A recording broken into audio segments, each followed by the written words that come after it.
چیکار میکنی؟ من در تلویزیون کار میزنم. خیلی بیشی همونجا کو سر میکنی بیشی. همینجا بشینم. اخبار گفت. پولت اینمونم.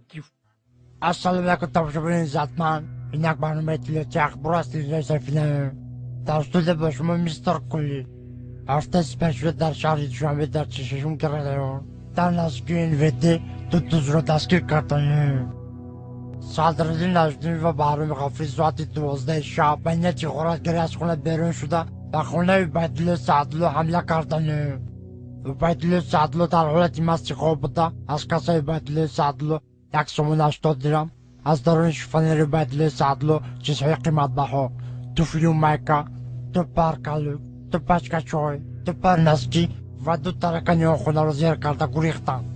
از این کارها سردار گروه میلیسیا حسن چیلا خبر شده با کارگردان کربسه جمهوری تاجیکستان خبر داده. کارگردان کربسه جمهوری تاجیکستان دولتمند خال کرکیبک پرده قاسم از این کارها خبر شده. هرچین غارتگرها را دستگیر کرده و درون کاخ برباد بردن. صدراعظم نجمی و بهرام غفوری به درون کاخ برباد برده.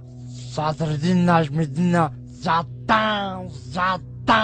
زدن تا با قدم خدا و اس میکنی. ای رو تسیا کدامی ژورنالیست دروغ میگه؟